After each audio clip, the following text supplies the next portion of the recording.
On s'inscrit là dans cette série de regards croisés souhaités par Romain Mouton et le Cercle de Giverny. Le gouverneur de la Banque de France ce matin et Valérie Masson-Delmotte.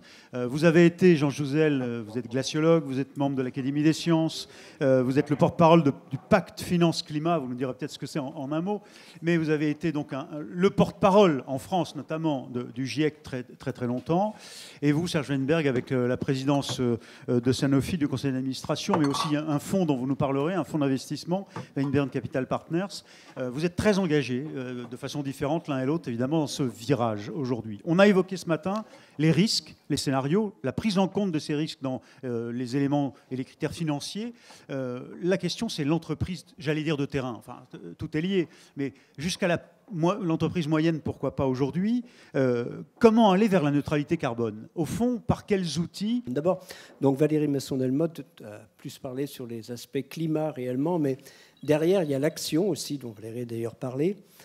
Disons de façon très claire, cette neutralité carbone, elle a le mérite d'être bien cernée en France. C'est-à-dire, il y a une loi, c'est quand même important, il y a une loi climat-énergie qui, dans son objectif à horizon 2050, dit que la France doit être à neutralité carbone. Alors, c'est divisé par 6 nos émissions. C'est un peu ambitieux parce que ça veut dire qu'il faut multiplier par 2 quand même le puits biosphérique en France. C'est un peu optimiste. C'est peut-être divisé par 10 si on veut vraiment neutralité carbone à horizon 2050. Donc, c'est important. Alors, bon, je dirais rapidement que dans cette transition, la biodiversité, tout cela est tout aussi important. Je parlerai plus climat. Donc, parce que bon, c'est quand même aussi au cœur de la neutralité carbone. Bon, alors il y a un objectif intermédiaire. On va se placer la décennie. Nous disons depuis 15 ans que 2020 va être une année charnière et que cette décennie va vraiment être clé. Elle l'est réellement. Il y a un objectif à horizon 2030 qui est diminuer d'au moins 40% nos émissions par rapport à 90. C'est à peu près de 25% par rapport à aujourd'hui. Ça fait quand même entre 3 et 4% par an d'ici là. Et bon, et c'est quand même, et si j'ajoute dans un esprit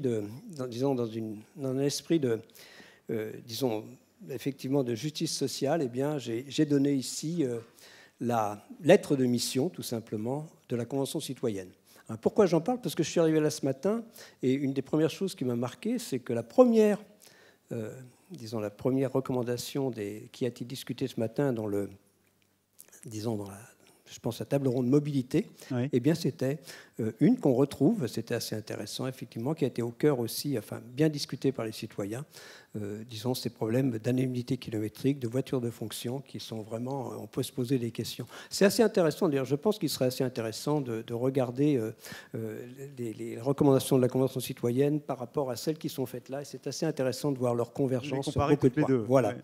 Donc, le problème du réchauffement climatique, c'est clair, tout le monde est concerné, hein, aussi. Bon, généralement, il n'y a pas de secteur d'activité qui ne soit pas concerné, hein, donc soit par, disons, au niveau des causes, des conséquences, aussi des actions à mettre en œuvre. Donc il y a effectivement ce problème d'inégalité qui est quand même la première conséquence du réchauffement climatique, et c'est pour ça que le problème social, on ne peut pas le dissocier environnemental et social. Donc je suis très marqué par ma participation au Conseil économique, social et environnemental depuis 10 ans, mais c'est une réalité. On ne peut pas les dissocier du problème économique, bien sûr. Et il y a un point qui m'a intéressé ce matin, donc je vais revenir rapidement au pacte finance-climat. Bon, évidemment, c'est le rôle important de la finance, hein, de la RSE dans la finance. Moi-même, je m'y suis intéressé. Hein, je me suis investi dans le comité Médicis d'Amundi depuis au moins une dizaine d'années. Il y a beaucoup de beau travail qui est fait. Disons, par rapport à la RSE dans les entreprises, bon, on voit bien la difficulté de passer... disons, de beaucoup de personnes qui sont convaincues à l'ensemble de l'entreprise. C'est peut-être ça qui est la difficulté. Voilà, mais bon, évidemment, quand on parle de secteur finance, on parle investissement, et ça, c'était au cœur du pacte finance-climat. C'est vraiment la proposition. Qu'est-ce que c'est que ce pacte finance-climat? Voilà, disons, il y a 5-6 ans, maintenant, avec Pierre Laroutourou, il y a des gens qui connaissent bien ici, on a proposé cette idée d'un pacte finance-climat, parce qu'il faut effectivement investir si on veut réussir la transition climatique, la transition écologique au sens large. Les investissements, on parlait de 1000 milliards, donc le slogan était facile. On a mis 1000 milliards pour sauver les banques, on peut mettre 1000 milliards pour sauver le climat. Le 1000 milliards vient du Conseil, enfin oui, de la Cour des comptes européenne. Il parle de 1115 milliards pour réussir la transition énergétique. Pas de milliards supplémentaires. 300 milliards supplémentaires au niveau de l'Europe, 20 milliards chaque année en France pour réussir la transition énergétique. L'intérêt, la recommandation, c'était effectivement la création d'une banque européenne pour le climat et la biodiversité. De façon intéressante, ce matin, Ambroise Fayol a dit de façon très claire que, disons, la BEI se sentait cette mission de devenir la banque européenne pour le climat. Et puis, finalement, les 20 milliards, les 300 milliards, ils sont sur la table. Hein, donc, on est vraiment au pied du mur pour réussir cette transition, parce que et bien sûr, le Green Deal est là aussi. Je ne dis pas que le pacte finance-climat a atteint ses objectifs, mais en tout cas, ce qui était inscrit a avancé largement grâce à Pierre Larrouturou. Pierre Larrouturou est maintenant, disons, rapporteur du budget européen à l'Assemblée. Voilà, donc c'est ça qui est important dans le pacte. Voilà, il faut aller de l'avant. Je terminerai sur 2 points. Parce que donc, nous sommes ici, moi je suis scientifique, je suis très heureux de rencontrer Serge Wenberg, dont je connais tout ce que vous faites, Serge, mais on n'a jamais eu le plaisir de se rencontrer, beaucoup d'autres. C'est vrai qu'on a, nous, mission de sensibiliser, alors de sensibiliser, bon, bien sûr, au niveau de l'État, on le fait, au niveau de tous les élus, mais au niveau des entreprises, il y a beaucoup d'interactions. Si nous sommes ici, c'est aussi effectivement pour... finalement, délivrer notre message, hein, disons, essayer d'interagir avec vous. C'est ce qu'a fait Valérie ce matin. C'est aussi sensibiliser les jeunes, sensibiliser le grand public. Voilà, moi, je me suis beaucoup investi dans le Forum international de la météo avec Météo et Climat, dans le train pour le climat, voilà, donc les jeunes. Et puis, je crois que pour terminer, il faut qu'on arrive à un langage commun aussi entre, disons, dirigeants d'entreprise, tous ceux qui ont des responsabilités, puis notre communauté scientifique. On ne l'a pas eu forcément. Moi, je ne vais pas refaire l'histoire, mais il se fait que j'ai vécu cette montée disons, de l'urgence climatique de l'intérieur. Je travaille dans ces thèmes depuis maintenant un peu. Je suis rentré au CEA, je commence ma 53e année au CEA, donc de chercheur. Donc voilà. Donc, petite carrière. C'est vrai. Bon, voilà, mais... Donc, donc vraiment, ce langage commun, on a eu du mal à le faire, et je terminerai par mentionner une des missions que la ministre Frédérique Vidal m'a confiée réellement récemment et qu'on est en train de mener. De la recherche, ouais. Comment faire pour que 100% des étudiants qui sortent de l'université, de l'enseignement supérieur, que ce soit des écoles, que ce soit, bien sûr, quel que soit le système, des écoles, des grandes écoles, sachent de quoi on parle quand on parle de transition écologique ou de transition climatique au sens large, enfin transition écologique au sens large. Ce n'est pas le cas actuellement. On en parle différemment, évidemment, si on sort d'une école de commerce ou si on sort d'une école scientifique, si on est philosophe. On doit savoir de quoi on parle, et c'est ça notre objectif. Et je sais que c'est un objectif commun, Serge. Alors, Serge Wenberg, cette question, on en est encore, même si on a bien progressé, et notamment on a compris qu'aujourd'hui, si ce n'était pas au niveau du COMEX, si ce n'était pas au niveau des décideurs, et si finalement on n'arrivait pas à parler un langage commun avec les scientifiques, on n'arriverait pas à sensibiliser et à faire que ça rentre dans le quotidien de l'entreprise. Mais quelles sont vos préconisations à vous, financiers, qui regardez les stratégies, et pourquoi avoir créé ce fonds d'ailleurs, aujourd'hui, alors qu'on peut considérer peut-être que c'est une affaire de grandes entreprises, et pas encore peut-être assez de PME, de TI ou de petites entreprises. Quelle est votre vision ? Le premier constat, tout d'abord, merci d'abord de m'avoir invité. Le premier constat, c'est qu'en réalité, personne n'échappe aujourd'hui à cet impératif, que ce soit les grandes entreprises ou que ce soit les entreprises moyennes. Aujourd'hui, pratiquement tous les pourvoyeurs de capitaux, et notamment de capitaux propres, sont axés sur la RSE et plus particulièrement sur la transition énergétique. Et donc là, je pense que nous avons une situation qui est tout à fait unique, en partie du fait du travail qui a été accompli au fil des années. Il y a depuis 2-3 ans une prise de conscience exceptionnelle. Alors ça n'est pas partout au même degré, bien entendu, mais dans les grandes entreprises, si je prends le cas de Sanofi, nous avons commencé à aborder le problème au niveau du Conseil, c'est-à-dire que nous avons un administrateur, une administratrice en fait, que nous venons de faire venir, qui est Lise Kingo, qui était la directrice générale du Global Compact, et donc qui va incarner au sein du Conseil cet impératif. Et nous avons décliné à l'intérieur de l'entreprise, avec évidemment le soutien complet du directeur général, une politique de RSE beaucoup plus ambitieuse, et notamment sur la transition. Le sujet de l'appui au niveau de la décision me paraît essentiel. Je ne suis pas convaincu même que l'existence d'un directeur de la RSE suffise en tant que tel. Je pense que le vrai patron de la RSE, c'est le chef d'entreprise. Et comme il est normalement le patron des ressources humaines aussi. C'est-à-dire que ça touche vraiment au fond même de l'existence de l'entreprise. Vous n'êtes pas en train de supprimer tous les postes de directeur RSE, là. Vous êtes en train de les rapprocher du CEO. Il faut un relais. Mais je vais vous dire quelque chose.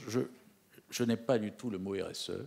Je n'aime pas du tout le mot ESG, parce que ce sont des acronymes qui donnent encore le sentiment que c'est quelque chose qui est à part, qui aurait été la responsabilité de quelques-uns, alors que c'est la responsabilité de tous. Et donc, tant qu'on n'aura pas fait cette mutation qui fait que tous les dirigeants d'entreprise partageront cet objectif et l'intégreront dans leur pratique quotidienne, dans la vie de l'entreprise, dans toutes ses dimensions, et je ne me limite pas du tout là à la transition écologique, je pense que c'est toutes les dimensions de la RSE, c'est-à-dire l'égalité salariale, la diversité, et la diversité, ce n'est pas uniquement les hommes-femmes, c'est aussi la diversité des origines, la citoyenneté, c'est-à-dire quelle est la responsabilité de l'entreprise par rapport à son environnement. Je pense fondamentalement que l'entreprise est un être politique au sens étymologique du terme, c'est-à-dire un être de la cité. Et donc, à ce titre, l'entreprise, évidemment, c'est encore plus vrai si c'est une grande entreprise, a un rôle particulier à jouer. Alors aujourd'hui, la grande nouveauté, c'est que ça, c'est un mouvement interne, mais ce mouvement interne, il ne faut pas non plus être angélique, il est aussi un mouvement nécessaire.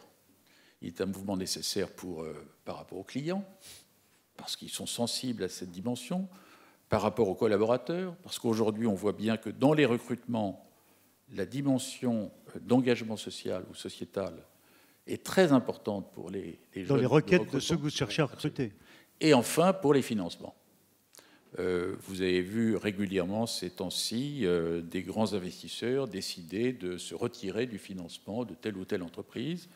Je prends récemment le cas du fonds norvégien, qui est l'un des plus grands fonds mondiaux, 1000 milliards de capitaux. Ils viennent de décider de retirer leur financement de l'énergie fossile. Je ne suis pas sûr, d'ailleurs, entre nous, que ce soit vraiment une bonne décision. Pourquoi ?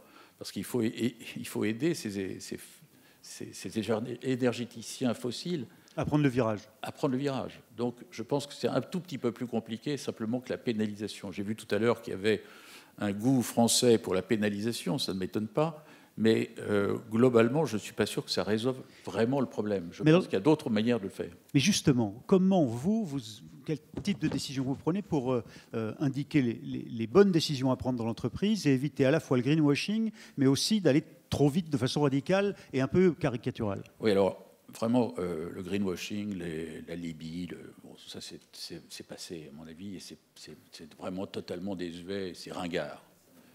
Nous avons un fonds impact, nous avons créé un fonds impact qui, là, n'investit que dans des sociétés qui sont d'abord positionnées sur des activités positives pour l'environnement social et écologique, mais qui se fixent aussi, avec le dirigeant de l'entreprise, des objectifs précis, mesurables d'impact.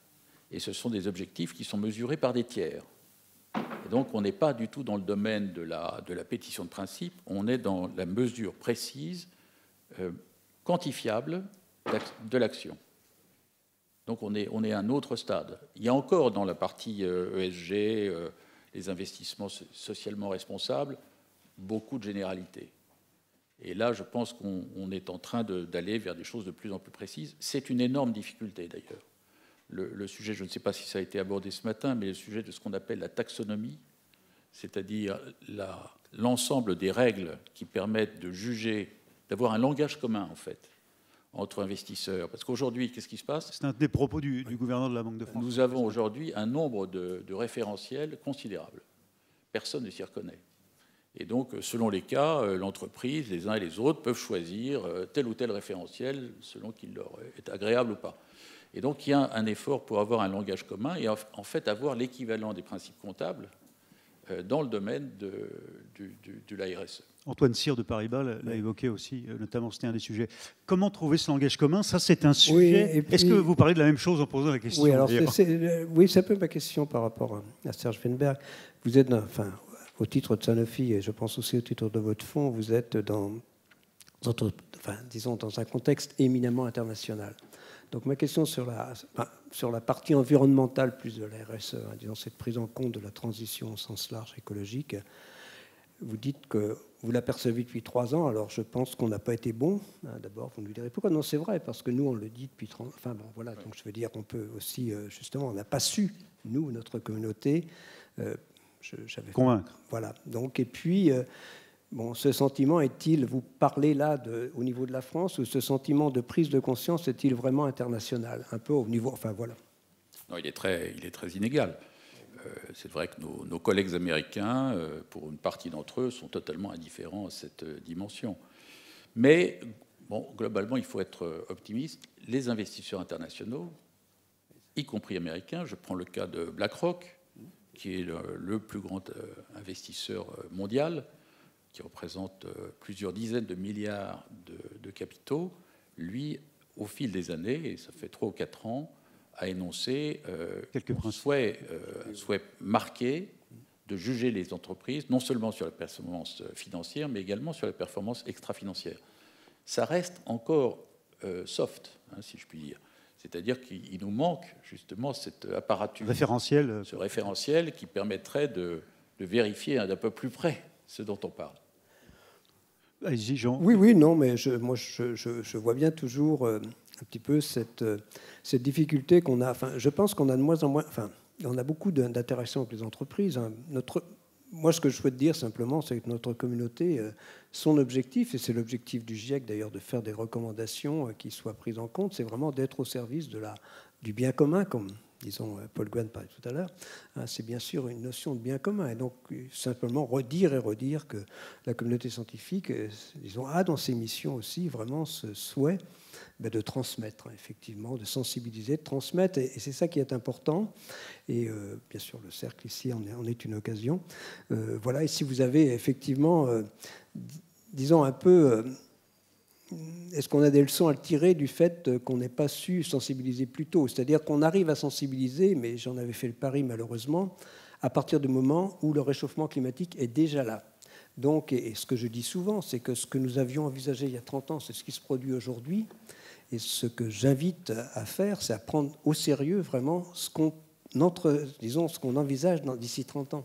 Il ne faut pas refaire cette erreur de notre côté. Alors je ne sais pas quand. Voilà, et au-delà, bien sûr. Ce qu'on dit est vraiment sérieux. C'est un message. Quelle humilité. Le scientifique demande aux financiers.